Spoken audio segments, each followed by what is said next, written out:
मतलब दलित इस समाज में और महिलाएं और मुसलमान, ये तीनों को दबा के रखना और कुछ खास दबंग लोगों को उनको खुला छूट देना, ये समाज चलाने का नियम बन गया है भाजपा सरकार के तहत। और ये अमित शाह होम मिनिस्टर है, एक बयान भी दिया क्या? इस बहन को, बच्ची की माँ को, आप सोच सकते हैं पुलिस ने उनको हिरासत में लिया।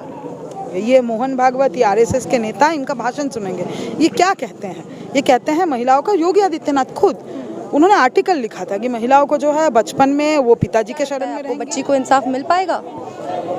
आंदोलन तो इसलिए चल रहा है कि मिल पाए, और मिलना ज़रूरी है, क्योंकि ये जो घटना है ये एक माइनर का रेप तो है ही, उसका ब्रूटल मर्डर है और उसके शरीर को जलाए जाने का घटना है, उसका जो विभत्सता है, लेकिन उसके साथ साथ ही एक दलित परिवार की बेटी थी। तो एक तरीके से इस समय एक तरीके से जो राज इस देश में चल रहा है उसके तहत दलितों के साथ ये हो सकता है, ये तो आम बात हो चुकी है। ये जो घटना है ये हमको हाथरस का याद दिलाता है कि ठीक जिस तरीके से हाथरस में बलात्कार हुई, माँ बाप से बिना पूछे बॉडी जलाई गई, उसी तरीके से यहाँ भी घटना है। तो एक खास मानसिकता पनपा है इस देश में। कुछ लोगों को पता है कि वो दलितों के ऊपर हमला करेंगे, दलित महिलाओं पे वो हमला करेंगे और उनका बाल भी बांका नहीं होगा, क्योंकि केंद्र सरकार में जो बैठे हैं वो उनके हैं।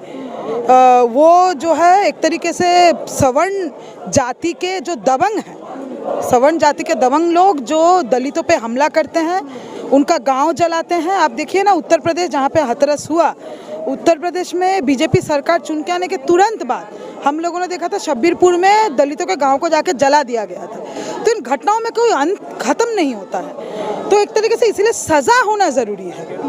दिल्ली के अंदर अगर ये घटना हुआ है, हमको लगता है उसी जातिवादी और वही पितृसत्तात्मक जो सोच है कि आपको अगर एक समाज को दबाना है और वो दबा हुआ है, ये आपको अगर समाज में बनाए रखना है कि दलित जाति वो दबा हुआ रहेगा, तो उस समाज के महिलाओं पे हमला कीजिए। मतलब आप ये कह रही हैं कि ये एक ऐसी घटना जो हाथरस में हुई, वो एक दूसरी घटना को वो कहीं ना कहीं मनोबल देती है, लोगों को ऐसा करने की मनोबल देती है। हम तो कह रहे हैं ये जो निज़ाम चल रहा है इस देश में, जो सरकार चल रही है, वो एक मनुवादी सरकार है, ये किसी से छुपा हुआ नहीं है। वो जाति व्यवस्था में उसका भरोसा है, उसको जो है मनुवाद जिस तरीके से दलितों को ट्रीट करने के लिए कहा था, उसी तरीके से जहाँ जहाँ भाजपा का सरकार चलता है वहाँ उसी तरीके से होता है। तो जातिवाद जो इस देश में मौजूद है, अगर सवर्ण जाति के दबंग लोगों को ये खुला छूट दे दिया जाए कि तुम्हारा सरकार चल रहा है और सरकार तुमको कुछ नहीं कहेगा, तुम जो मन चाहे करो, अपना दबंगाई या अपना वर्चस्व समाज में बरकरार रखने के लिए, तुम जाके दलितों के घर में उनके महिलाओं के साथ तुम कोई भी हिंसा करो, लेकिन तुम्हारा वर्चस्व रहेगा। ये वर्चस्व जताने का घटना, इसको समझिए। ये वर्चस्व जताने रेप अपने आप में एक ऐसी घृणित अपराध है जिसके लिए एक लंबी लड़ाई लड़ी जा रही है। हमने निर्भया के समय भी देखा, हमें लगा अब कुछ बदलेगा, समाज में परिवर्तन होगा। उसकी मां ने न्याय के लिए 7 साल तक इंतजार किया, लेकिन परिवर्तन कहीं हमें दिखा नहीं। और अब एक नई मानसिकता, जैसे कि आप कह रही हैं, सामने आ रही है कि वो एक जाति में बांट दिया जाता है। आजकल हम न्यूज़पेपर में हेडिंग देखते हैं कि दलित लड़की के साथ रेप हुआ, लड़की के साथ रेप हुआ। क्या इतना कहना काफ़ी नहीं है? उसके लिए न्याय की मांग करना काफ़ी नहीं है? एकदम ही मैं ये कह रही हूँ कि महिलाओं के ऊपर हिंसा और दलितों के ऊपर हिंसा, इन दोनों का मिला जुला एक सोच है। उस सोच को पहले समझिए। महिलाओं के ऊपर जो हिंसा होता है और दलितों के ऊपर जो हिंसा होता है, उसको हम कहते हैं वो मनुवादी सोच है, जो समाज में कुछ खास जातियों का वर्चस्व रहेगा। ये पिछले कुछ सालों में पनपा है, पिछले कुछ सालों में खुलेआम पनपा। मैं तो कह रही हूँ, उत्तर प्रदेश में योगी आदित्यनाथ का सरकार जिस दिन चुन के आता है, उसके तुरंत बाद शब्बीरपुर का गाँव जलाया जाता है। क्यों?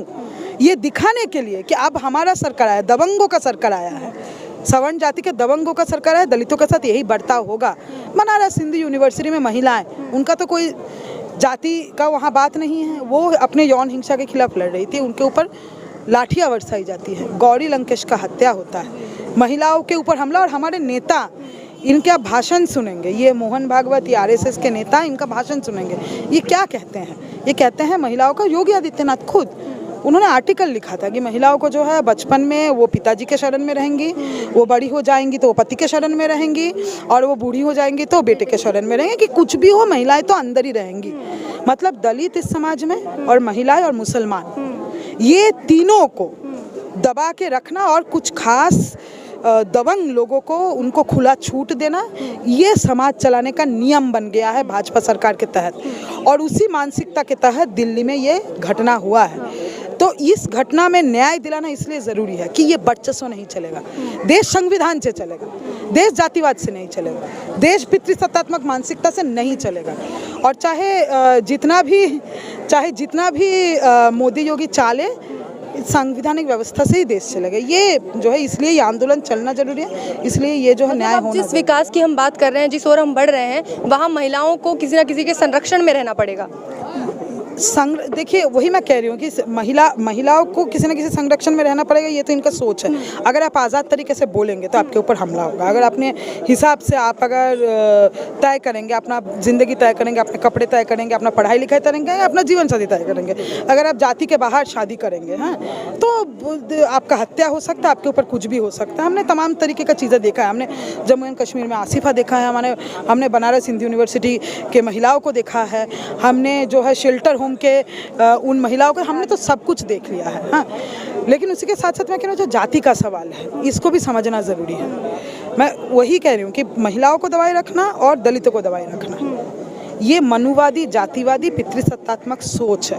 और ये सोच किसका है? ये सोच इस देश में खुलेआम जो संगठन इस सोच को फैलाता है वो आरएसएस, और आरएसएस आज सरकार में है। मतलब संविधान के बतौर अगर देश चलता तो न्याय होता, लेकिन संविधान का आज के डेट में जो सरकार चल रही है उसके लिए मायने नहीं। और समाज के अंदर जो ऐसे लोग हैं जो दबंग हैं, जो जातिवाद बरकरार रखना चाहते हैं, उनको खुला छूट मिल गया है कि वो कहीं भी किसी दलित का गांव जला दे। अभी सरकार ने कहा सीवर में घुस के किसी का मौत नहीं हो, मजाक चल रहा है। इतना बड़ा झूठ खुलेआम, मैं खुद जानती हूँ लोग सीवर में घुसते हैं। आज़ादी का कितना साल हो गया है, उनको और कोई नौकरी नहीं दिया जा सकता, लेकिन वो सीवर में घुसेंगे तभी तो जाति व्यवस्था जिंदा रहेगा। कानून है इस देश में, मैनुअल स्कैवेंजिंग खत्म होना चाहिए। हम सबको पता है, दिल्ली शहर में हम लोग देखते हैं, हमने अपने आंखों से देखा है। यहाँ पे कोई नहीं कहेगा दिल्ली शहर में कि हमने नहीं देखा है, हर किसी ने देखा है। और सरकार खुलेआम कह रही ये तो है ही नहीं, मजाक चल रहा है कि वो इंसान नहीं है। कोई गटर में नहीं घुसेगा अगर, तो जाति व्यवस्था खत्म हो जाएगा। जाति व्यवस्था बनाए रखना इस सरकार का जो है ये है एकमात्र मानसिकता। ये नहीं चलेगा, ये सीधी सी बात है। इस बच्ची को क्या हम जैसे कि देख रहे हैं कि प्रोटेस्ट हो रही है, लोग न्याय की मांग कर रहे हैं, आपको क्या लगता है फास्ट ट्रैक कोर्ट की अभी तक बात नहीं की जा रही है किसी भी सरकार की ओर से, क्या इसे न्याय मिल पाएगा? इसको वो इसी के लिए आंदोलन है, वो आंदोलन चले, न्याय का आंदोलन चले, फास्ट ट्रैक कोर्ट का आंदोलन चले। बहुत बहुत शुक्रिया। मैम आज इस मौके पर आप आए हैं, पीड़ित परिवार से मुलाकात कर चुके हैं, क्या कहेंगे अब आप?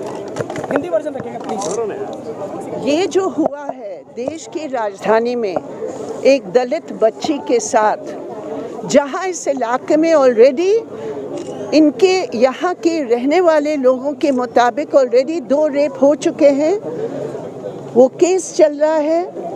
किसी को कोई परवाह नहीं है कि यहाँ क्रिमिनल्स का पूरे तौर पर गठबंधन है, और ये राजधानी में और ये कंटोनमेंट के पास जहाँ डिफेंस सर्विसेज का केंद्र है, और ये अमित शाह होम मिनिस्टर है, एक बयान भी दिया क्या?